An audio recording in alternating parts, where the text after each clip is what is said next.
23वें श्लोक में कहता हूँ सच्चिदानंद घन ब्रह्म की साधना का ओम तत्सति निर्देश ब्रह्मण त्रिविद समर्थ है। उस सच्चिदानंद घन ब्रह्म के पास जाने का, पूर्ण मोक्ष प्राप्त करने का, उसको पाने का 3 मंत्र की साधना है। ओम तत्सर पुरुष का, तत् ये सांकेत है, ये अक्षर पुरुष का मंत्र है, और सत भी सांकेतिक है, ये परम अक्षर ब्रह्म का, परम अक्षर पुरुष का मंत्र है। इन तीनों की मजदूरी करने से, साधना करने से, कमाई करने से, भक्ति की शक्ति से हम सतलोक जाएंगे। गीता जी अध्याय नंबर 8 के श्लोक नंबर 5 और 7 में गीता ज्ञानदाता कहता है, अर्जुन यदि मेरी शरण में रहना है तो युद्ध भी करना पड़ेगा और भजन भी कर, मुझे प्राप्त होगा, नो डाउट।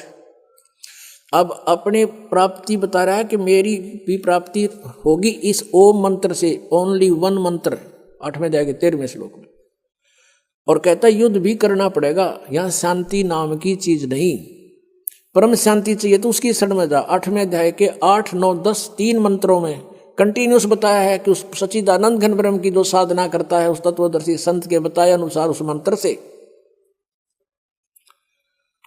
तो भक्ति की शक्ति से, यानी उस मंत्र के जाप की कमाई से उस परमेश्वर के पास चला जाएगा। अपने आत्मा हमने भक्ति करनी है तो या क्यों ना करें, वो डले क्यों डोवा, जो असंग जन्म हो गया हमने डोत्या न। तो इसलिए गीता ज्ञानदाता कहता है कि तू सर्वभाव से उस परमेश्वर की शरण में जा। और 18वें अध्याय के 66वें श्लोक में इन अनुवादकर्ताओं ने यहाँ भी अनर्थ कर रखे हैं। व्रज का अर्थ जाना होता है, इन्होंने आना लिखा है, क्योंकि ये श्री कृष्ण जी को सुप्रीम पावर मान के और तब इसका गीता जी का अनुवाद किया। जबकि श्री कृष्ण जी तो विष्णु अवतार थे, ये सतोगुण भगवान हैं और ब्रह्म के पुत्र हैं, और मूल परमात्मा की भक्ति से, यानी उससे ही हमें लाभ होगा। उसका अर्थ ये बनता है कि सर्वधर्मान परित्यज माम, मेरे सतर की, ब्रह्म सतर की जो ओम की पूजा उस 3 मंत्र के जाप में, ओम तत्सत में, वो मुझे छोड़ दे। और यज्ञ हवन जो भी हैं ये ब्रह्म सतर के हैं, ये सब धार्मिक पूजाएं मुझ में त्याग कर एकम शरणम व्रज, एकम मान जिसके बराबर दूसरा ना हो, अद्वितीय प्रभु सच्चिदानंद घन ब्रह्म, उसकी शरण में जा, मेरे सतर का मुझे दे जा। हम पहले ओम नाम के कमाई यज्ञ करके हम कहाँ जाते थे, ब्रह्मलोक में चले जाते थे, वहाँ अपनी पूंजी खत्म करके उस रेस्टोरेंट में वापस फिर गधे बन जाते थे। अब हमें ज्ञान हो गया, हम इस पूंजी का नष्ट नहीं करेंगे, हम सदुपयोग करेंगे, इसका कर्जा उतारेंगे, चले जाएंगे। तो इस काल को इस सब ओम नाम का जाप इसको दे देंगे, ये हमें छोड़ देगा, फिर कुत्ते गधे नहीं बनाओगा, हमें बंद में नहीं रखेगा।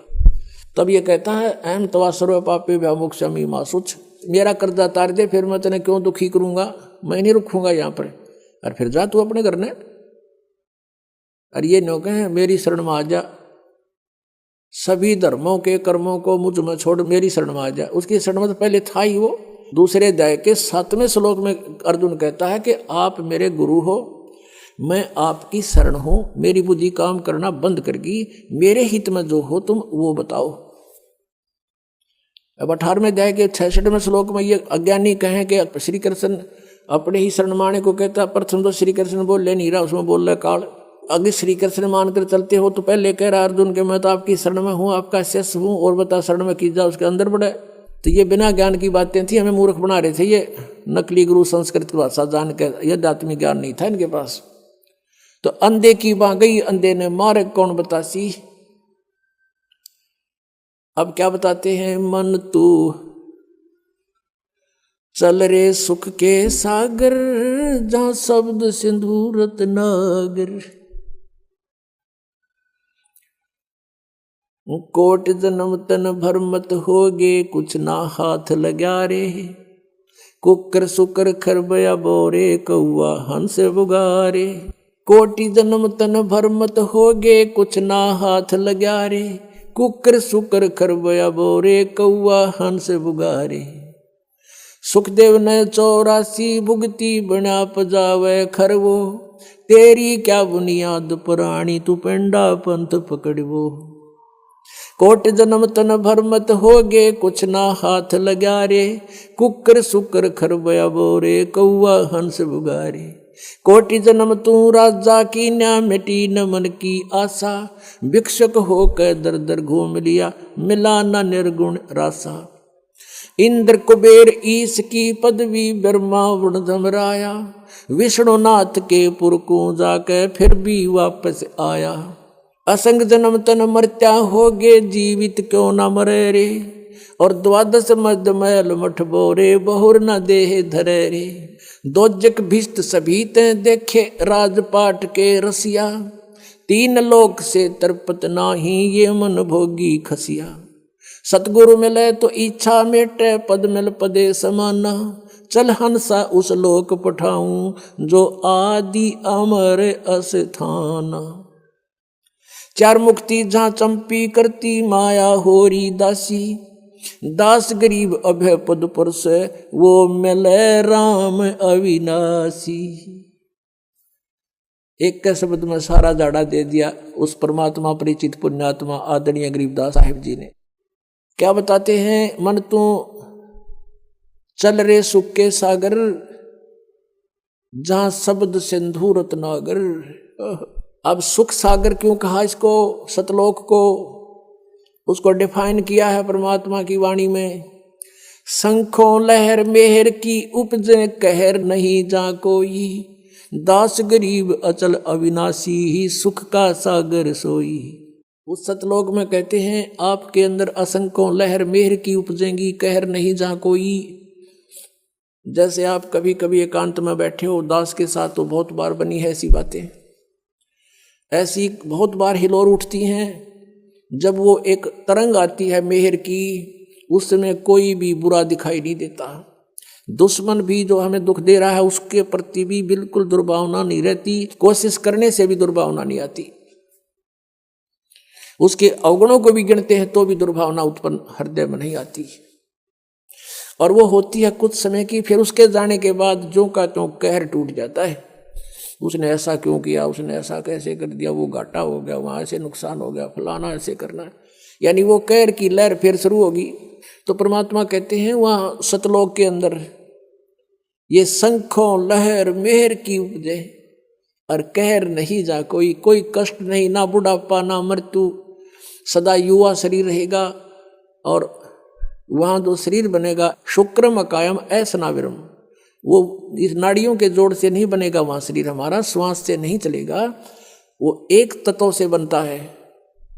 जैसे यहाँ 5 तत्वों से शरीर बना है, इसमें कहीं 5 तत्व दिखाई देते हैं आपको, और कितना सुंदर बना रखा है, और बिल्कुल 5 तत्वों का मेल है। इसका योग कैसे बनाया, जैसे अन्न उगया, अन्न खाया, अन्न से फिर शक्ति बनी, शक्ति से फिर शरीर बना, उसका ऐसा प्रारूप बदल कर ऐसा बना दिया। ऐसे वहाँ एक तत्व से, नूर तत्व से हम सभी का शरीर बनेगा, और वो शरीर ऐसा होगा जैसे 16 सूर्य जितना तेज होगा आपके शरीर का, प्रत्येक आत्मा का।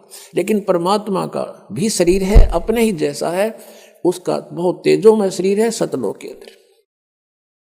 उनके एक रोमकूप में करोड़ सूर्य करोड़ चंद्रमा दोनों की मिली जुली रोशनी भी फीकी है भगवान के एक रोमकूप के नूर के सामने। और हम सब आत्माओं का 16 सूर्य जितना सुंदर, यानी इतना तेजों में और बहुत ही खूबसूरत शरीर होगा।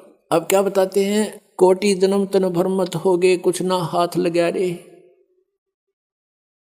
पुण्यात्माओं, अभी तो आपको ज्ञान अभी इतना गहनता से ग्रहण नहीं किया, आपने अंदर समाया नहीं आपके अंदर।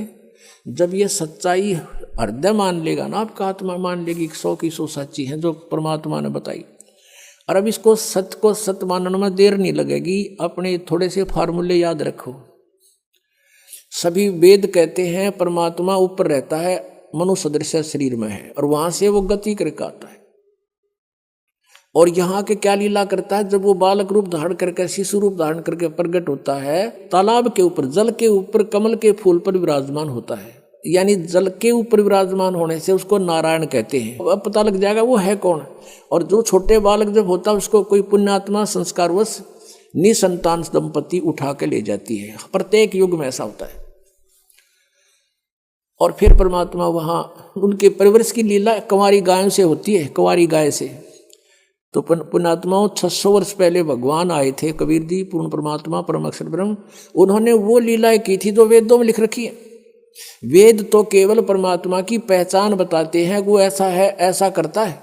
वो लीला किसने की है आज तक, श्री कृष्ण का इतिहास देख लो। वह भी आए, पृथ्वी पर जन्म हुआ माँ से, लेकिन कबीर परमेश्वर का माँ से जन्म नहीं हुआ। ये तगड़मबाजी बढ़ा करते नकली आदमी कि एक विधवा ब्राह्मणी थी, वो उसने शर्म के मारे गिर गई, उसका विधवा का बच्चा हो गया। उसके विधवा का माँ का बाप का उसका कितने नाम गाम तो बता दो।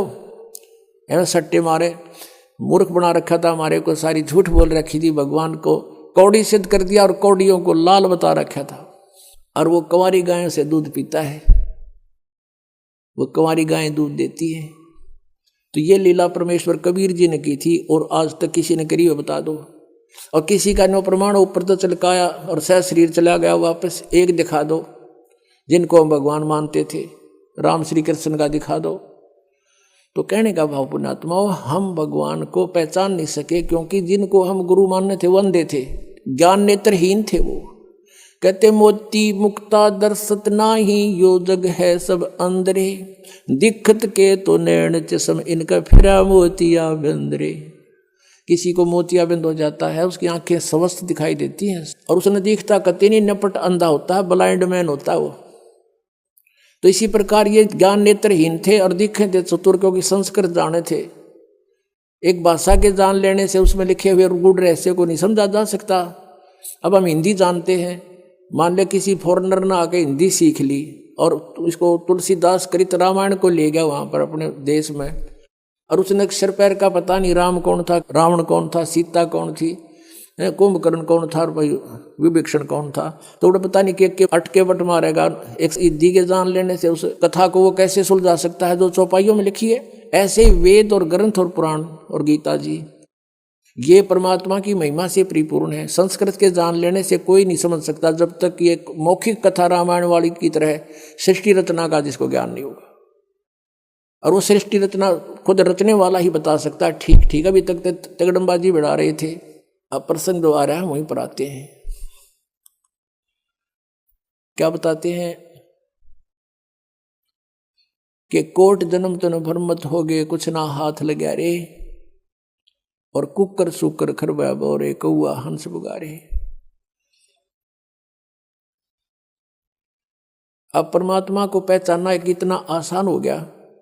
एक तो ये पहचानना है कि सारे वेद बतावें, चारों वेदों को तो हम कति फाइनल मान रहे हैं। अब भी कोई उसको न्यू का है मैं नहीं मानता वेदों को, वो तो फिर भक्ति योग प्राणी है नहीं, या किसी ने भ्रमित कर रखा, उल्लू ने मूर्ख ने। जो ये कहते हैं हम वेदों को नहीं मानते, पुराणों को नहीं मानते, हम अपने गुरुओं के ज्ञान को श्रेष्ठ मानते हैं, तो सदग्रंथों को न मानना ही उनकी महामूर्खता है। और कबीर जी की वाणी भी सदग्रंथ है, वो सब ग्रंथों का ग्रंथ है, यानी उसमें ऑल इन वन है, नो समझ लो। और दूसरा वेद बताते हैं, फिर वो लीला किसने की, फिर आंखों देखा संत बताते हैं। हम सुल्तानी नानक तारे, दादू को उपदेश दिया, जात जुलाहा भेद न पाया, वो का सीमा है कबीर हुआ। आदरणीय गरीबदास साहिब जी बता रहे हैं, उनको भगवान मिले थे, जिनको वो आकर मिलते हैं अच्छी आत्मा दृढ़ भक्तों को। उनमें से एक आदरणीय नानक साहिब जी हैं, वो कहते हैं, फाई सूरत मनुकी वेश, ए ठगवाड़ा ठगी देश, खराब सियाणा भोता भार। ये धानक रूप रहा करतार। परमात्मा सतलोक से आए थे, परमात्मा उसमें समकालीन थे, इनके यहाँ भी थे, उस सतलोक में भी रहते हैं, वो हर जगह जहाँ चाहे प्रकट हो सकते हैं, प्रभु में इतनी शक्ति है। तो नानक साहिब जी को बेई नदी पर मिले थे, स्नान करने गए जब, उससे पहले भी वार्ता की थी कबीर रूप में आके, लेकिन नानक साहब जी मान्य नहीं थे, लेकिन अंदर से टूट गए थे सच्चाई को सुन के। प्रार्थना यही करते थे, प्रभु फेर मिलो एक बाक है। आदरणीय नानक साहब जी का जन्म पवित्र हिंदू धर्म में हुआ था। ये कालूराम मेहता खत्री अरोड़ा के घर इनका जन्म था, और इनके पिताजी जो पटवारी थे उस समय, और ये अच्छी आत्मा थी।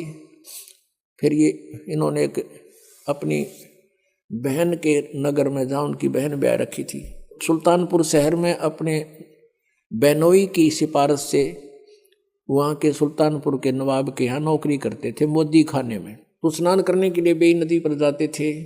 पहले परमात्मा कबीर जी उनसे मिले, चर्चा की और बताया कि मैं कबीर हूँ और छोटी जाति का धारक हूँ, काशी में रहता हूँ और मैं ज्ञान की तलाश में घूम रहा हूँ। तो नानक साहिब जी ने बताया कि श्री कृष्ण जी, श्री विष्णु जी सर्वशक्तिमान हैं, ये परम शक्ति हैं। गीता में इसी का वर्णन किया गया है, यानी जैसा भी उन्होंने श्री नानक देव जी ने ब्रजलाल पांडे से गीता पढ़ा करते थे। जैसा भी ऐसे इन गुरुओं ने हमें ज्ञान दे रखा था, उसी आधार से नानक जी ने बहुत अपना सुनाया कि ऐसे है श्री कृष्ण सर्वेश्वर हैं, सर्वशक्तिमान हैं, इन्हीं की भक्ति से मोक्ष होगा। तो परमात्मा ने उनसे 7 श्लोकों के उत्तर पूछे थे नानक साहब जी से। एक तो ये पूछा था कि यदि श्री कृष्ण जी सर्वशक्तिमान हैं, चौथे अध्याय के 5वें और 9वें श्लोक में, दूसरे अध्याय के 12वें श्लोक में, 10वें अध्याय के दूसरे श्लोक में कहता मेरी तो जन्म मृत्यु होती। 18वें अध्याय के 62वें श्लोक में ये किसको किसकी शरण में जाने को कह रहे हैं, पूछना आपके ब्रजलाल पांडे से। 7वें अध्याय के 18वें श्लोक में अपनी गति को अनुत्तम कह रहे हैं। उत्तम पुरुष है तू, अन्य वो कौन है। चौथे अध्याय के 34वें श्लोक में कहा कि तत्व ज्ञान तो कोई और है। ये गीता वाला ज्ञान, तत्व ज्ञान, इसको संत बतावेंगे। इन बातों को कह करके नानक साहब जी नाराज हो गए ये सुनकर, लेकिन रात्रि के समय करवट बदलते रहे कि सचमुच बात तो सारी सच्ची है। नानक साहब भी पढ़े हुए थे, हिंदी भी पढ़े थे, फारसी भी पढ़े थे। उन्होंने गीता जी को देखा, एक आध ब्राह्मण से बात करी, किसी के पास उत्तर नहीं था। तो ऊपर से तो वो कबीर जी को धमका कर आ गए थे कि तू गलत बोलता है तो मुसलमान दिखाई देता है। तो परमात्मा चले गए थे उस टाइम। कुछ दिनों के बाद उसको ऐसी कसक लगी नानक जी को, अंदर से रोने लगे, तड़पते थे। एक बार फिर मिले महाराज, फिर बात करेंगे। वो फिर दोबारा फिर मिल गए 15-20 दिन के बाद। उस समय केवल नानक जी को दिखाई दे रहे थे, अन्य को नहीं। कुछ देर बात हुई थी, फिर नानक जी ने, क्योंकि वो मन नहीं टेकता जल्दी सी, उन्होंने कहा था कि मैं इस दरिया में छलांग लगाऊंगा, मुझे ढूंढ देना। नानक साहब जी ने दरिया में छलांग लगा दी। परमात्मा ने उनको गुप्त किया वहां से, और पीछे जाकर 3 किलोमीटर पीछे को, जहां से अप स्ट्रीम में ले गए, जिधर से पानी बहता आ रहा था, और वहां उनका शरीर एकांत स्थान पर रख दिया। आत्मा को लेकर सचखंड गए। सचखंड में देखा कबीर परमेश्वर दो जिंदा महात्मा के रूप में वहां उनको मिले थे। उसी रूप में ऊपर सतलोक में पहुंचे, और परमात्मा सतपुरुष बैठे थे तख्त के ऊपर, ऑल ओवर कंट्रोलर की चेयर पे, उस सिंहासन पर। तो नानक साहब ने सोचा कि परमात्मा यू है सतपुरुष, सतपुरुष ये है सामने बैठे सिंहासन पर। और कबीर जी एक सिंपल बेस में जिंदा महात्मा के रूप में, साधु के रूप में, और ये यहाँ का नौकर होगा कोई कबीर। तो नानक जी ने सोचा। अब उस समय तक परमात्मा ने ये डिस्क्लोज नहीं किया। जब पहले रूप में मिले थे, जब तो कबीर रूप में मिले थे, दोबारा जब आए जिंदा महात्मा का रूप बना कर आगे, शरीर दूसरा था, चेहरा नहीं मिल रहा था बनारस वाले से। फिर उनको लेकर गए ऊपर। ऊपर जाकर क्या देखा, कबीर जी जो जिंदा महात्मा के रूप में गए थे, और दूसरा उन्हीं का रूप बैठा था। तेजो में करोड़ सूर्य मिला दे करोड़ चंद्रमा, ऐसा एक रोमकूप की शोभा। उसके ऊपर चौर करने लगे कबीर साहब। नानक जी ने पक्का हो गया कि सतपुरुष अकाल पुरुष तो यू है, ये बैठा तख्त पर जेड़ा, ये नीचे से बाबा जी आया महात्मा, ये इनका नौकर है। इतने में क्या हुआ, वो तेजो में शरीर वहां से उठा अपने सिंहासन से, और कबीर जी नीचे से जिंदा महात्मा वाले रूप में गए थे, वो विराजमान हो गए। उस समय उस परमात्मा का वो रूप जो बना, जब सिंहासन पर विराजमान हुए, जो अकाल मूर्त तेजो में शरीर वाला था, वो चवर करने लगा। उस कबीर परमेश्वर जिंदा वाले बाबा वाले महात्मा वाले स्वरूप के ऊपर चवर करे नौकर की तरह। उस समय परमात्मा का जो स्वरूप बन गया, वो कबीर जी वाला बन गया, जो धारणक रूप में, जो लाहे रूप में बनारस में थे, और जो पहले नानक जी को मिले थे। और वो तेजो में शरीर जो था, कबीर जी के जिंदा महात्मा वाले शरीर में समा गया। अलग कोई नहीं रहा, ओनली वन गॉड, एक परमात्मा कबीर जी विद्यमान थे, बनारस वाले धानक, ऑल ओवर कंट्रोलर के तख्त पर, सिंहासन पर। अब नानक साहब से कहा कि जाए। तीसरा दिन हो गया। इस तरह परमात्मा ने सारे ब्रह्मांड दिखाए, ब्रह्मा विष्णु महेश दिखाए, उनकी रचना बताई, कैसे इनका जन्म हुआ। अब परमेश्वर ने कहा कि अब जाओ प्यारी आत्मा, अब उन भोली आत्माओं को समझाओ जो काल के जाल में फंसी पड़ी है। अब वहां जाकर के प्रत्येक आत्मा ये चाहती है मैं वापस ना जाऊं, उस गंदे लोक में। नानक जी ने प्रार्थना की, लेकिन परमात्मा ने कहा आप जाओ, आपकी आवश्यकता है वहां पर, मेरे गवाह बनोगे, लेकिन ऐसे नहीं मैं रख सकता, आपको ये भक्ति करनी पड़ेगी सतनाम की, और सतनाम बिना मोक्ष नहीं हो सकता। ये 2 अक्षर का नाम है, यानी पूरा ज्ञान उनके अंदर फीड कर दिया। अब उधर से नानक जी को मर्त जान करके डूब गया दरिया में, उसकी खोज शुरू होगी। नवाब ने भी खोज शुरू कर दी, गोताखोर लगा दिए, जाल डाल रहे हैं इधर इधर डाउन स्ट्रीम में, और नानक जी का शरीर रखा 3-4 किलोमीटर अप स्ट्रीम में, जंगल में। तीसरे दिन वो आत्मा वापस भेज दी भगवान ने उस शरीर में। नानक जी वहां से उठकर सुबह सुबह फिर उसी दरिया पर आकर खड़े हो गए जहाँ लोग स्नान करने जाते थे, और वो भी जाया करते थे। कहाँ तो हाहाकार मची हुई थी, और मर गया डूब गया, मर गया डूब गया। उधर क्या देखा, वो तो सामने खड़ा है, सारा शहर उमड़ गया देखने के लिए। तब नवाब की नौकरी त्याग दी और कहा कि अब सच्ची सरकार की नौकरी करेंगे। तो फिर वो इस खोज में परमात्मा ने कहा था कि मैं बनारस में हूं, काशी में, और वहां आ जाना, सतनाम दूंगा, और सतनाम बिना मोक्ष नहीं, और वो काल का लोक। तो सतनाम प्राप्ति के लिए, और नानक जी ने वाहे गुरु कहा था कि वाहे गुरु। जब अकेले रह गए ना तख्त पे कबीर जी सतलोक में, और दूसरा रहा नहीं भगवान, जब ने कहा था वाहे गुरु, सही रास्ता दिखा दिया। और स्वयं भगवान वाहे गुरु, वो नीचे आ गया। नीचे आकर उसके मन में रट लगी कि वो ही गुरु मिला जो सतनाम दे। और ये 7 श्लोक जो परमात्मा ने प्रसन्न किए थे नानक जी ने, ये 7 श्लोक उसने नोट कर लिए। जो भी कोई ब्राह्मण विद्वान मंडलेश्वर उनको मिला, उनसे 7 श्लोक करते थे। बताइए 18वें अध्याय के 62वें श्लोक में यो गीता ज्ञानदाता किसकी शरण में जाने को कहता है। फिर वो करते फरड़ अपनी शरण में कहता है, अपने बारे में कहता है, छड़ दे गल। फिर वहां से चल पड़ते थे। वो न्यू पहचान करते जा रहे थे कि कौन से हैं वो भगवान। यु ज्ञान जब स्वर में बोलेगा वो सही गुरु वही पाएंगे असली तक। उनकी खोज करनी थी, कहीं महात्माओं में यही छुपे ना हो। पहली उदासी यानी कति मायूस होकर यात्रा की थी, उसको प्रथम उदासी कहते हैं। तो बनारस में पहुंचे। कबीर जी ने यह भी बता दिया था कि मैंने रामानंद जी को गुरु बना रखे, वो मेरे गुरु जी हैं, पहली मीटिंग में बताया था। तो रामानंद जी सुप्रसिद्ध थे। रामानंद जी के आश्रम में पहुंचे, वहां उनसे प्रश्न किया कि ऐसे ऐसे गीता में लिखा है, क्या आप जानते हो? रामानंद जी महात्मा थे, वो सच्ची बोला करते। कहने लगे भाई आजा, बैठ जा सरदार जी, आजा बच्चा, मैं जानता नहीं था लेकिन अब जान गया हूं।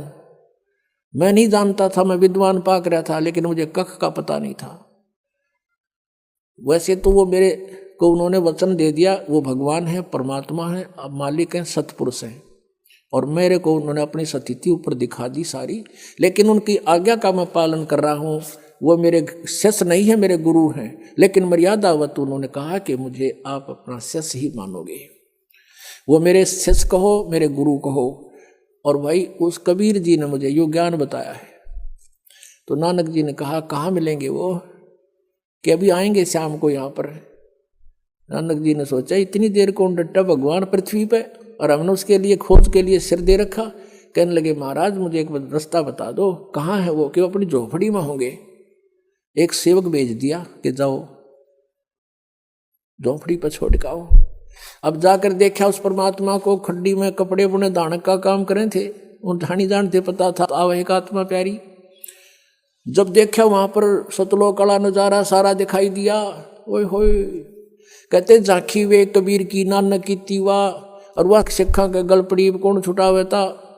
अब जैसे कबीर जी का वहां देखा सतलोक में, ओए होए, फिर वहां बैठे दिखे, वाहे गुरु।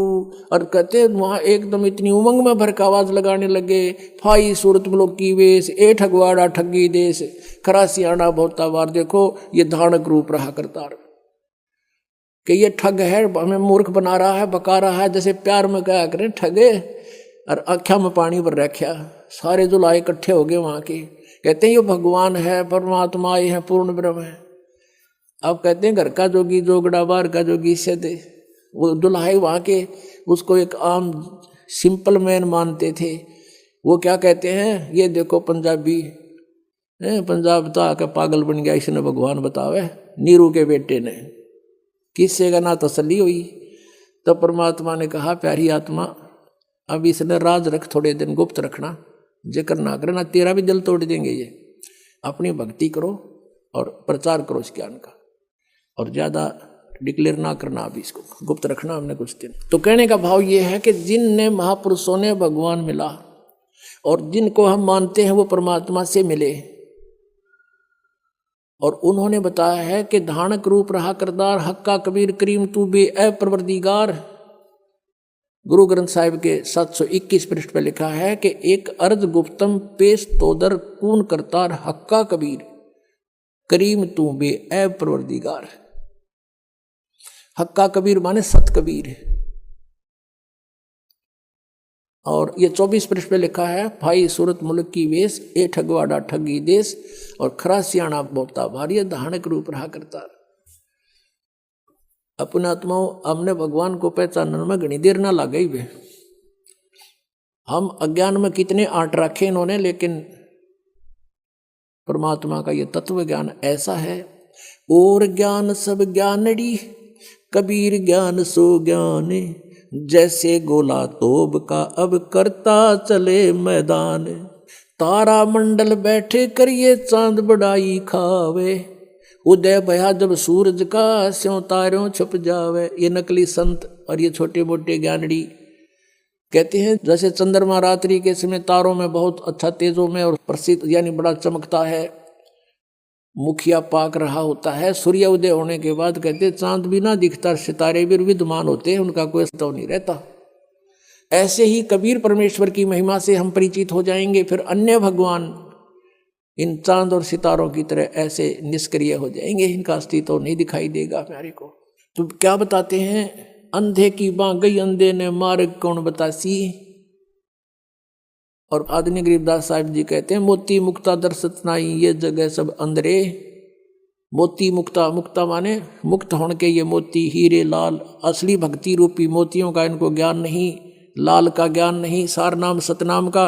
और ये कंगाल बन गए, कौड़ी को लाल जानकर आन उपासना करके अन्य देवताओं की पूजा करके ये कंगाल हो गए। मोती मुक्ता दर्शत नाही ये जगह सब अंदरे, और दिक्कत के तो नैन चश्मे का फेरा मोतिया बंदरे। सारे पुराणों में लिखा है, वेदों में लिखा है, और ये विद्वान का हमें कख भी नहीं पता इसके बारे में। तो इनके अज्ञान रूपी मोतिया बिंद था, और वो मोतिया बिंद का ऑपरेशन दास का कर दिया भगवान ने, और दास को डॉक्टर बना दिया, सबका मोतियाबिंद हटा दूंगा, ऑपरेशन कर दूंगा, और फिर हम भगवान को स्वयं देखेंगे और पहचानेंगे। पुण्यात्माओं, परमात्मा पाना सबसे आसान।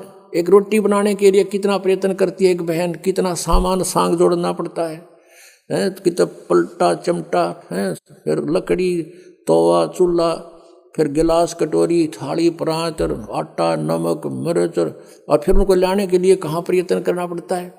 और जब जाके आटा गूंदा कर फिर रोटी बना के खानी पड़ती है, उसमें कितना समय, दोनों टाइम खावें कंपलसरी हम और बनावें। और परमात्मा का पाना सबसे आसान। कहते जीव बिना लानी सा मंत्र दे रखा भगवान ने, और कितना कीमती है। सतनाम पालड़े रंग होरी हो, 14 लोक चढ़ावे राम रंग होरी हो, 3 लोक पासे अंग धरे रंग होरी हो, तो ना तुले तुलाया राम रंग होरी हो। अब इतना धनी बनाने का, सतलोक जाने के लिए हमने घनी भक्ति चाहिएगी, और मौखिक जाप और अन्य जापों से लाभ नहीं होगा। ये जो मंत्र है सतनाम का 2 अक्षर का, इसके जाप करने से हम भक्ति धन से गर्क हो जाएंगे, हम फुल्ली चार्ज हो जाएंगे। जब हम यहाँ से चलेंगे, इतने हम वहाँ से चार्ज होकर आए थे, उतना ही चार्ज होकर वापस जाएंगे वहाँ पर। इस मंत्र से होंगे, इतने धनी होंगे। और जो ये प्रथम मंत्र है 3 मंत्र में, और ये यज्ञ हवन हम करते हैं, इनमें हम जब तक यहाँ रहेंगे यहाँ सुख मिलेगा हमारे को। और काल का जितना भी ऋण है वो इसको दे देंगे, तू पकड़े अपना, हमने जाने दे, हम नहीं लेंगे तेरा प्रतिफल। और ये 2 मंत्र 2 शेष बचेंगे, उसमें से जो तत् मंत्र का आपको दिया जाता है जाप, उसको हम अक्षर पुरुष के 7 संग ब्रह्मांडों को पार करने का टैक्स है उसका, वो दे देंगे, संभाल तू अपना। तो ये जो सत्य है, ये सारनाम है, इसकी भक्ति से हम सतलोक में पहुंच जाएंगे, स्थाई स्थान मिलेगा। अब क्या बताते हैं, कोट जन्म तन भरमत हो गए, कुछ नहीं हाथ लगा रे, कुकर सुकर खरबा बोरे कौआ हंस बगारे। कोटि जन्म तू राजा की ना मिटी न मन की आशा, भिक्षुकों का दर दर गुम्या मिला ना निर्गुण रासा। आदरणीय गरीबदास साहिब जी की परमेश्वर कबीर साहिब जी ने दिव्य दृष्टि खोल रखी थी। उन्होंने आज से अरबों खरबों पहले की सारी घटनाएं एजिटी चित्रित कर रखी हैं और उनको वो घटनाएं चलचित्र की तरह दिखाई देती थी। गरीबदास साहिब जी ने बताया है कि ये नानक साहिब जी जो थे ये सतयुग में राजा अम्बरीश थे, यही आत्मा, और इतने पुण्यात्मा थे, इतने धर्मात्मा थे और इतनी सत भक्ति करते थे, विष्णु जी को इष्ट मानकर दुर्वासा जैसे सिद्ध पुरुष ने भी इनके दरबार में फिट्टे मुंह होना पड़ा था। उसके बाद वही आत्मा फिर त्रेता युग में राजा जनक रूप में जन्म हुआ। राजा थे वो, और नौकर सैकड़ों लाखों की संख्या में सैनिक उसके नौकर थे। और वही आत्मा फिर पुनों को स्वर्ग में नाश करके बहुत यज्ञ किया करते थे राजा जनक, उनको नष्ट करके कलयुग के अंदर कालू राम मेहता के घर पे एक सिंपल मैन के घर जन्म हुआ, क्योंकि वो सब पुण्य खत्म हुए। और फिर नौकरी कर रहे एक नवाब के घर पे आप ही, और पहले उनके लाखों नौकर होते थे। तो काल का ये जाल ऐसा है। जब नानक साहिब जी को अपने पिछले जन्म दिखाए परमात्मा ने कि आप राजा थे, राजा जनक भी आप थे, और अब आप क्या हो, पेटा भर गया उस पुण्यात्मा का भगवान देखकर। इनको कहते हैं जो दृढ़ भक्त होते हैं उनको भगवान मिलते हैं। उस दिन के बाद फैसला कर लिया पूरा हिंदू समाज। नानक साहिब जी के पिता भी विरोधी हो गए थे कि तू के पैदा हो गया, हमारे देवताओं ने बुरा बतावे। और सब ब्राह्मण विरोधी हो गए थे कि ये पागल हो गया, इसका पता नहीं क्या हो गया, ये सब उल्ट सुल्ट बोल रहा है। तो इस प्रकार पुण्यात्माओं अब क्या बताते हैं, कोट जन्म तन ब्रह्मत हो गए, और यदि परमात्मा ना मिलते वह प्यारी आत्मा अगले जन्म में 84 लाख योनियों में जाती। कोट जन्म तन ब्रह्मत हो गए, कुछ ना हाथ लगा रे, कुकर सुकर खरबा बोरे, कौआ हंस बगारे, कोट जन्म तू राजा क्यों और मिट्टी न मन की आशा, भिक्षुकों का दर दर गुम्या मिला ना निर्गुण रासा। आप ऐसे साधक भी रह चुके हो, घर त्याग गए, नगर से एक सूखी रोटियां मांग लेगे, 2 रोटी खाई 4 खाई, बाकी कपड़े में बांध कर वृक्ष के बांध दी, सूख गई। एक दिन भूखा रहे, अगले दिन उन्हीं को भिगो कर खा लिया, यानी 3 दिन का काम चला लिया, 1 दिन की भिक्षातें। और खूब घोर तपस्याएं की, साधनाएं की, अन्य नामों की, अन्य साधनाएं की। उनसे क्या हुआ, तप से राज राजमदमानम और जन्म तीसरे शुक्र सवानम। कहते हैं इंद्र कुबेर ईश की पदवी, इंद्र की पदवी प्राप्त कर ली ऐसी साधनाएं करके तूने। और इंद्र का कितना समय होता है, 72 चतुर्युगी, 72 चतुर्युग तक वो शासन करता है ऊपर, 72 चतुर्युग तक।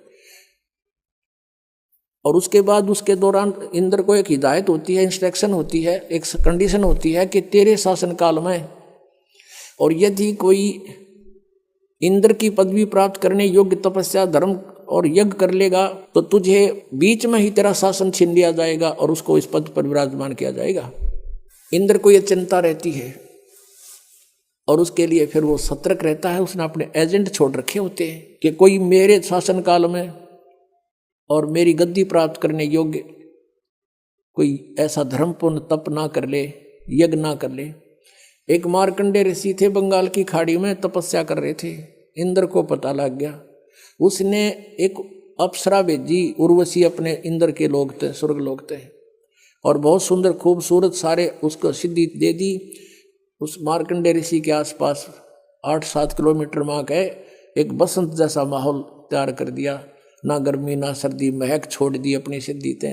और अपने आप सारंगीर ये सब साजबाज अपने आप बजने लगे, और वो मार्कंडे ऋषि के सामने खड़ी होकर नाचने लगी, डांस करने लगी, करती रही डांस। और मार्कंडे ऋषि में कोई गतिविधि नहीं हुई जैसा वो चाहती थी। आखिर में वो निवस्त्र होगी, कमर का नाड़ा तोड़ दिया। जब कति नंगी होगी, संत ने ऋषि ने कहा, बेटी हे माई, ये क्या कर रही है तू, यहाँ किस लिए आई तू? तो शर्मिंदा होकर के वस्त्र पहनकर कहने लगी, हे मार्कंडे ऋषि, मेरे को देखकर इस बनखंड में जितने भी तपस्वी थे सब डामाडोल हो गए, इनका तो दीन धर्म नष्ट हो लिया, और तुम पता नहीं कहाँ तुम्हारी समाधि थी, तुम जानो और उसने कहा मार्कंडेय ने कि मेरी जहाँ समाधि थी वहाँ तेरे जैसी तो नाचने वालियों की 7 बांधी थी, नौकरानी थी। वो कितनी खूबसूरत होंगी जहाँ मैं देख रहा था डांस। तेरे तो कोई सुथरी हो ना उससे न भेज, कोई तेरे से सुंदर हो। तब उसने कहा कि मैं इंद्रलोक में सबसे सुंदर मैं ही हूँ, मैं इंद्र की पटरानी हूँ, और आप एक बार इंद्रलोक में चलो, नहीं तो मेरी मजाक करेंगे, मुझे दुहागन कर देगा इंद्र, नो कहेगा तू आर का आगी, मुझे सजा मिलेगी। अपनात्माओं, जैसे हम हठ योग का जो ध्यान करते हैं ना, ये कति अज्ञानता है। 2.5 घंटे सुबह 2.5 घंटे शाम, ये तो बात तो कुछ कोई ना, ये तो बकवाद से मेरी। हजारों वर्ष सैकड़ों वर्ष सारा दिन साधना करते थे, मेडिटेशन लगाते थे। मेडिटेशन के वैसे होता है जैसे आप फिल्म देखने जाते हो, 3 घंटे जाते थे, अब तो नहीं जाओगे ना जाते हो। 3 घंटे इसे लगे जब 3 मिनट में गए, क्योंकि वो बकवाद दिक्कत थी सारी अनोखी सी। ऐसे ही समाधिस्थ जो होते हैं, अंदर शरीर के अंदर चैनल लगे हमारे शरीर में, जैसे टीवी में चैनल होते हैं, और पिछले संस्कार से इंसान कोई साधना का प्रयत्न करता है तो उसका कोई जब समाधिस्थ होने का हठ योग करता है तो कोई चैनल ऑन हो जाता है, यानी हम अंदर कमल है, वो कोई सा कमल खुल जाता है उसके पिछले संस्कार से, और फिर उसमें प्रवेश कर जाता है। वहाँ सब ये डांस नाचने गाने ये सब हो रहे हैं ऊपर के लोकों में, वहाँ तो अपनी कमाई खराब करने जाती है सब पुण्यात्माएं। तो ये मन आप कहीं बैठ कर देखना, 10 मिनट भी भक्ति ना करने दे। जब मैं सोचा चल वहाँ चलते हैं, नो करते हैं, कहीं बस की इंतजार करते हैं ना, और बस स्टैंड पर बैठ जा, 10 बैठा होगा देखिए किसी आली, और फिर बैठ जा, फिर थोड़ी देर में उठ कर देखेगा कोई दिखेगी तय। और ये बैठे रहते हजारों वर्ष, ये न्यों बैठा करते कि यहाँ से इस मन को ऊपर और अच्छी बकवास दिखाई दे थी। मार्कंडेय ऋषि कहता था मेरी समाधि ब्रह्मलोक में पहुंच रही थी, सहस्रार कमल में, और इस टीवी देख रहा था शरीर के अंदर, वो यहाँ ये चोटी दो रहे, तो वहाँ होटल है, होटला में जीवात्मा वहाँ पहुँच गई मार्कंडेय ऋषि की। और तभी तो ये बैठे रहा करते इतनी समय तक ना, कौन बैठे, और बैठने से इनका तप बन जाता, तब से अगले जन्म में राजा, और कुछ दिन स्वर्ग में, और फिर 84 लाख योनियों में इनका ऐसी दुर्गति हो रही थी। उर्वशी कहने लगी कि इंद्र की पटरानी मैं ही हूं। तब मार्कंडेय ने कहा जब इंद्र मरेगा तू क्या करेगी? उस इंद्र की रानी ने, इंद्राणी ने कहा सची ने कि मैं 14 इंद्र वरूंगी।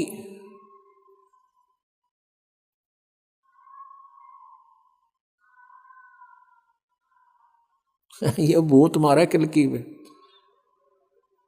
ये पहला करके साधना गलत है। अरे अब ये सही कहेगा बिरान वाटी तो न्याय वो है जो महाराज जी बता रहे हैं। पर यह दच्चा जब है, जब सारा काम बिगड़ ले है, लेकिन फिर बात क्या बने, फिर कोई यूज नहीं इसका। तो कहने का भाव ये है कि वो कहने लगी देखो पुण्यात्माओं कितना गहरा ज्ञान दिया परमेश्वर ने। वो जो सची रूप में इंद्र की पटरानी रूप में जो आत्मा है, उसने कभी जन्म जन्मांतर में कितने पुण्य करे, वो 14 इंद्र मर जाएंगे और वो अकेली उनकी पटरानी बनी रहेगी। उन्हें तो वहां सुख भोगने का मतलब है, अपना आनंद लेना है, वहां इज्जत बेइज्जती कुछ नहीं है ऊपर के लोगों में। वो तो पटरानी बनी रहेगी। इंद्र मर गया, बेहतर चौकड़ी योग पूर्ण होते इंद्र मर जाएगा। और वो क्या बताती है कि जितने इंद्र में भोगूंगी, यानी वो तो अकेली रहेगी पत्नी उनकी, और 14 इंद्र एक ब्रह्मा के एक दिन में 1008 चतुर्युग हैं, और इंद्र का शासन काल 72 चतुर्युग का होता है। तो 14 इंद्र इसमें अपना शासन काल पूरा कर जाते हैं। 1008 चतुर्युग होता है वैसे, लेकिन लंप संप इसको 1000 चतुर्युग मानते हैं। तो वो क्या कहती है कि उसने इतनी अच्छी तपस्या साधना भक्ति धन धर्म कर रखा था कि 1008 चतुर्युग तक वो अकेली आनंद भोगती है एज ए पटरानी, यानी स्वर्ग लोक में। और 14 इंद्र अपना शासन काल 72 चतुर्युगी पूरा करके मरते रहेंगे, तो वो गधे बन जाते हैं। 67 गधे की योनि से होता इंद्र का जो जीवन 84 लाख योनियों में। अब क्या बताया है कि तू इंद्र मरेगा जब क्या करेगी? ऋषि मार्कंडेय ने पूछा। इंद्राणी ने उत्तर दिया कि मैं 14 इंद्र भोगूंगी। मार्कंडेय ने कहा कि वो 14 भी मरेंगे जब क्या करेगी कि मैं तो गधी बनूंगी, और जितने इंद्र में भोगूंगी वो गधे बनेंगे। फिर जिस लोक के राजा भी गधे बने और रानी भी गधी बने, फिर मुझे वहां क्यों ले जावे थी। न्यो बोली अपनी इज्जत रखन खातिर ना, तू वहां न्यो कहेंगे कि तू हार का आगी। अब मारकंडे ऋषि हंसे, फिर न्यो बोले रे तू आज भी गधी 14 खत्म करेगी और मेरे पास से फिर खुद का गधी बनोगी, बता तू भी इज्जत की ठेकेदार नहीं हो रही, अब बिनो का बेइज्जती होगी। अरे थारा गजब हो। इतने में इंद्र आ गया। इंद्र आ गया, कहा हे बंदनवाज इंद्र की गद्दी प्राप्त करो, तुम जीते हम हारे। मारकंडे ऋषि कहने लगा रे इंद्र क्या बोल रहा है, इंद्र की गद्दी तो मेरे लिए काग की बीट है, और बेटा आजा मैं तुझे ब्रह्मलोक का रास्ता बता दूं, वहां बड़ा सुख है, ब्रह्मलोक में इतना आनंद है, ये तो कुछ भी नहीं है। अब उसने ब्रह्मलोक के आनंद का बेरा था, इस आगे इनको ज्ञान नहीं था, ऋषियों को ओम का नाम जब ब्रह्मलोक में वहाँ ठाठ होकर फिर मारकंडे भी पशु बने, वो उसका याद नहीं थी। जिसने जो साधना वो अपने को सुपीरियर मानता है, लेकिन ब्रह्म साधना इनसे अच्छी है, इन अन्य डले ढूंढते, लेकिन वो भी मोक्षदायक नहीं है। लेकिन मारकंडे को वो अपनी मोक्षदायक लगा थी, इंद्र वाली से बढ़िया। तो इंद्र से कहा कि आजा इंद्र तुझे ऐसा मार्ग बता दूंगा और छोड़ दे इसने। इंद्र कहता है कि महाराज जी फिर देखूंगा, इब तो मैंने मौज मारन दो, अगजा मर ले कुआं पड़ के। अब गधा अपने पाछे के देखेगा, फिर तो कुमार देखेगा। अब जैसे आप जिस ज्ञान से परिचित होते हो, अपने मित्र से, भाई से या किसी और रिश्तेदार से बताते हो, दास के साथ भी ऐसे बनता था। तो सारी बात सुन सुना के वो नो क्या करता, हम उनको बताते भाई पशु बनेंगे, गधे बन जाएंगे, कुत्ते बन जाएंगे, फिर तो बिरान माटी होगी। नो बोला देखी जाएगी, बता गधे बने पासे के देखी जाएगी, तो कुम्हार देखेगा, फिर तो डायमंड का बोरा गट्टा मारेगा लठे। अब देखना तो ईब है, बुराई छोड़ भक्ति कर, परमात्मा का नाम ले, सारा इतिहास खोल कर धर दिया परमात्मा ने, इस दास के माध्यम से खुलवा दिया सारा ज्ञान। तो इसी तरह जैसे कोई गुट्टी लाव है सामने, वह टीटी बन जाए गुट्टी ला के, उन्होंने सोचा गुट्टी छोड़नी पड़ेगी, नो कहा फिर देखांगे, फिर कुम्हार देखा, फिर तो तुम नहीं देख सकते। तो ये किसी ना कोई ऐब किसी के अंदर काल ने फट कर रखा है, या कोई और बकवादा बढ़ रहा है, तो वो ना छूटती, और वो छोड़ने पार पड़ेगी। वो तो कल मृत्यु होगा तो छूटेगी, जिसको तू अपनी मान रहा है। तो इन फार्मूलों से हम इस मार्ग पर दृढ़ होकर चल सकते हैं। अब इसको लंबा ना करके थोड़ा शॉर्ट में बताते हैं। फिर क्या बताते हैं, इंद्र को भी और ईश की पदवी, और ब्रह्मा वरुण धर्मराया विष्णुनाथ के पुर को जाकर फिर भी वापस आया। कहते असंग जन्म तन मरत्या हो गए, जीवित क्यों नाम रह रे, ये 12 मद महल मठ बोरे बहुर ना दे धरे रे। जीवित मरना किसे कहते हैं, एक तो ये है कि इच्छाओं का नाश करे, बड़ी कोठी बनाना, बड़ी कार लेना है, फिर उधर की बकवाद ब्याह शादियों में डांस करना, गुटी लगाना, फिर दहेज देना और लेना, लोग दिखावा करना, कहते ये बकवाद छोड़नी पड़ेंगी। संसार के चोचलों को देखकर हम नहीं चल सकते, उनसे मन हटाना पड़ेगा। और दूसरा जीवित मरना ये है, जैसे आप जी यहाँ आते हो, मन कोई ना कोई आंट अड़ावेगा आपके, यूँ नुकसान हो जाएगा, नो हो जाएगा, फलाना हो जाएगा। तो उस समय विचार करना चाहिए कि जो व्यक्ति ऐसे कंपलसरी काम के लिए नाइट सर्विस से गया था और वापस आना था, उसने रात्रि में मृत्यु होगी, एक्सीडेंट होगा उसकी। अब कितना कंपलसरी, कितना जरूरी कार्य था जिसके लिए वो रात ही वापस आना चाहता था। अब आप भी गया और वो काम भी रह गया। तो नो इस मन पापी ने समझा दे, जब यो बकवाद करने लगे, सत्संग की तरफ चले और ये कुछ आंट अड़ावे, तो नो मन जीवित मर ले कि नो सोच ले मैं मर गया और मेरी मृत्यु होगी, और फिर कौन संभालेगा इसने, और चल पड़ा आंख मीच के सत्संग की तरफ। आप देखना इसका कहते बड़ा पुण्य मिलेगा आपको। और फिर 3 दिन के बाद, 4 दिन के बाद आप वापस चले जाओगे, और आप वापस जा करके जो थोड़ा बहुत काम उलट पुलट हो भी गया, वैसे तो होता नहीं भगवान के लिए, जो सच्चे दिल तो चलते ठीक उड़क खड़ा पाओगा भगवान आपको, ये सत्कर मान लेना। लेकिन हम इतना विश्वास नहीं कर पाते शीघ्र सी, तो इन परमात्मा के विधान के अनुसार चल कर देखें। तो न्यों सोच ले 4 दिन में जो काम बिगड़ गया उसने फिर संभाल लेंगे जाके, और जब परमानेंट टिकट कटेगी फिर, या कौन सा ये पक्का कि हम नहीं मरेंगे, जब मान ले परमानेंट मर गए, मृत्यु होगी, फिर क्या करोगे, वो काम फिर भी रह गया, राम भी रह गया। कहते हैं राम नाम कड़ुआ लग गए, और मीठे लागे दाम, दुविधा में दोनों गए माया मिली ना राम।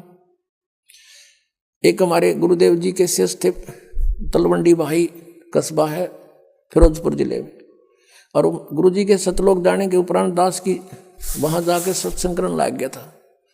कुछ दिन किया वहाँ दूसरे रविवार को, तो उनका गुरु जी के जो शिष्य थे उनका कोई रिश्तेदार आया था, कोई बुढ़िया के शोक व्यक्त करने। शुक्र को आया था, शनिवार को उसने जाना चाहा। उन्होंने कहा कि हमारे यहाँ सत्संग सुनना, सत्संग होगा कल रविवार को 9 से 11 सत्संग है, सत्संग सुनना। बोला मैंने बहुत सुन रखे सत्संग। उन्होंने कहा कि आपने ऐसा सत्संग नहीं सुना होगा, आप अवश्य सुनना। बोला नहीं, मुझे बहुत ज़रूरी कार्य है, वहाँ एक कॉन्ट्रैक्ट होना है, मेरा एग्रीमेंट होना है, और उसमें मुझे 5 लाख का बेनिफिट होगा। तुम क्या जानो मेरे व्यवसाय के बारे में। और सन 1997 की बात है ये, 1997 में 5 लाख, आज के 50 लाख है, समझ लो। वो नहीं माना, वो चला गया। शनिवार को शाम न चला वहाँ से चंडीगढ़ के लिए। अंबाला के पास आकर के एक बजरी का भरा हुआ ट्रक खड़ा था, उसके दोनों पिछले 4 पहिए निकाल रखे, पिछले, और जैक लगा रखा था डिफेक्ट हो जाने से। उसने तो वो एग्रीमेंट दिखाई दे था, पूरा परिवार कार में 4 सदस्य थे, 2 बच्चे और 2 वो खुद। मारुति कार थी, फुल स्पीड पर चल रहा, वो ट्रक के नीचे जा घुसी, वो जैक हटा, सारा ट्रक ऊपर पड़ गया, बजरी का भरा हुआ, कचूमर निकल गया, 4 मर गए। अब चाट लिया उन 5 लाख रुपया ने। परमात्मा कहते हैं राम नाम कड़ुआ लागे मीठे लागे दाम, और दुविधा में दोनों गए माया मिली ना राम। तो इस तरह से मन पापी को अपने मालिक के इन फार्मूलों से हटाकर और इसमें जोड़े रखे भगवान के पाले पे। फिर क्या बताते हैं, दोजिक भिष्ट सभी ते देखे राजपाट के रसिया, और 3 लोग से तरपत नाही यो मन भोगी खसिया। कोई सरपंच बन जाता है, नो नीत रहे चेयरमैन बनूं, चेयरमैन बन जाए नो सोचा मैं एमएलए बनूं, एमएलए बन जाए नो सोचा मंत्री का दाव लगे, मंत्री बनते नो सोचा मुख्यमंत्री बनूं जो पेटा भरे। इतना मृत्यु हो जा भाई, दर दर फिरे।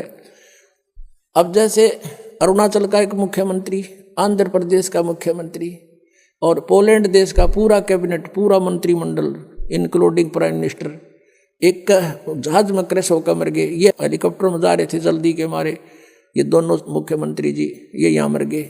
अब इनको कितना कंपलसरी, कितना जरूरी काम होगा, जो हेलीकॉप्टरों से यात्रा कर रहे थे, जाता हूँ मीटिंग करूंगा, फलाना करूंगा, फलानी फाइल साइन करूंगा। अब परमात्मा बताते हैं कि इन बातों ने याद करो तुम, कि दोजिक भी सभी ते देखे राजपाट के रसिया, और 3 लोग से तरपत नाई यो मन भोगी खसिया। इसने 3 लोग भी दे देना तो भी संतुष्टि नहीं इसकी, न सोचा और कितने पावा जब बात बढ़े। कहते सतगुरु मिले तो इच्छा मेटे, पद मिल पदे समाना, और चलन सा उस लोक पठाऊं जो आदि अमर अस्थाना। आदरणीय गरीबदास साहब जी कहते हैं कि सतगुरु मिले तो इच्छा मेटे। इस तत्व ज्ञान से आपके सभी इच्छाओं का नाश कर देगा। यहाँ की कोई भी वस्तु तुम्हें सुहावे नहींगी जो भक्ति बाधक हो। सतगुरु मिले तो इच्छा मेटे, पद मिल पदे समाना। पद माने वे ऑफ वर्शिप, पद पद्धति, भगवान के पाने की विधि। और पद यानी सही शास्त्र अनुकूल सत साधना मिलने से पद पद्धति मिल गई। पद मिल पदे समाना। गीता जी अध्याय नंबर 15 के श्लोक नंबर 4 में कहा कि तत्वदर्शी संत की प्राप्ति के पश्चात परमेश्वर के उस परम पद की खोज करनी चाहिए जहाँ जाने के बाद साधक फिर लौटकर कभी वापस संसार में नहीं आता। यहाँ बता रहे हैं आदरणीय गरीबदास साहिब जी कि सतगुरु मिले तो इच्छा मिटे, पद मिल पदे समाना। सही साधना के मिलने से वो पद मिलेगा, अमर पद, जहाँ जाने के बाद फिर लौट कर नहीं आते। और चल हंसा उस लोक पठाऊं जो आदि अमर अस्थाना। 18वें अध्याय के गीता जी के 62वें श्लोक में कहा, अर्जुन तू सर्वभाव से उस परमेश्वर की शरण में जा, उसकी कृपा से तू परम शांति को और सनातन परम धाम को प्राप्त होगा। आदि अमर, आदि माने शाश्वत, सनातन कदे का। चल हंसा उस लोक पठाऊं जो आदि अमर स्थाना। और वहाँ क्या सुख है? तुम यहाँ की जो सुख, चौथी मुक्ति भी प्राप्त कर लेते हो, चारों मुक्ति भी प्राप्त कर ले हो, तो भी एक दिन समाप्त होंगी तुम्हारी। तुम उसको परमानेंटली नहीं रख सकते। और वहाँ पर कहते हैं 4 मुक्ति जहाँ चंपी करती, ये सुख तुम्हारे चरणों में सदा पड़ा रहेगा। और माया हो रही दासी, दास गरीब अबे पद पर से, वो मिले राम अविनाशी। ओए होए। अब जहां से हम शुरू हुए थे कि जग सारा रोग यारे, जिन सतगुरु वेद न जाण्या, सग सारा रोग यारे। जन्म मरण का रोग लगा है, तृष्णा बडरी खांसी, आवागवन किया डोर गले में, पड़ी काल की फांसी। जग सारा रोग यारे, जिन सतगुरु वेद न जाण्या, जग सारा रोग यारे। फिर क्या बताते हैं, सार शब्द सर जीवन बूटी, गैस गैस अंग लगावे, कहे कबीर तुम सत्कर मानो, ये जन्म मरण मिट जावे। सार शब्द सर जीवन बूटी, गैस गैस अंग लगावे, कहे कबीर तुम सत्कर मानो, ये जन्म मरण मिट जावे। अब ये है वो पद, ये तीनों मंत्र का जो जाप आपको मिलेगा। और प्रथम ये 7 मंत्र दिए जाते हैं, फिर सतनाम 2 मंत्र का दिया जाता है। इससे क्या बताते हैं, 4 मुक्ति जहाँ चंपी करती माया होरी दासी, दास गरीब अबह पद पर से, वो मिले राम अविनाशी। वो परम अक्षर ब्रह्म, जैसे अक्षर पुरुष की आयु कितनी है, 70,000 बार त्रिलोकी शिव मर जाएंगे जब एक युग होगा परब्रह्म का, अक्षर पुरुष का। और फिर 1000 उसे बने हुए युग का दिन, इतनी ही रात्रि, 30 दिन रात का महीना, और 12 महीने का 1 वर्ष, और 100 वर्ष की अक्षर पुरुष की आयु, फिर भी मृत्यु। एती उम्र बुलंद मरेगा अंतरे, क्योंकि सतगुरु लगे न कान न भेंटे वो संतरे। चौथे अध्याय के 34वें श्लोक में जिन तत्वदर्शी संतों के बारे में कहा है कि तुम इतनी लंबी उम्र पाकर भी अंत में मृत्यु को प्राप्त होते हो, उसका कारण क्या है, क्योंकि सतगुरु मिले नव भेंटे संतरे। ऐसे संत भक्त नहीं मिले जो इन्हों बतावें कि आज के दिन बरवाड़ा के अंदर है जो कुछ है, और वो सतगुरु की शरण नहीं लेने से। कहते फिर एती उम्र बुलंद, इतनी लंबी आयु होगी तो भी मृत्यु होगी, बिरान माटी जारी रहेगी। तो क्या बताते हैं, समझा है तो सिर दर पाओ, और बौर नहीं रे ऐसा दाव।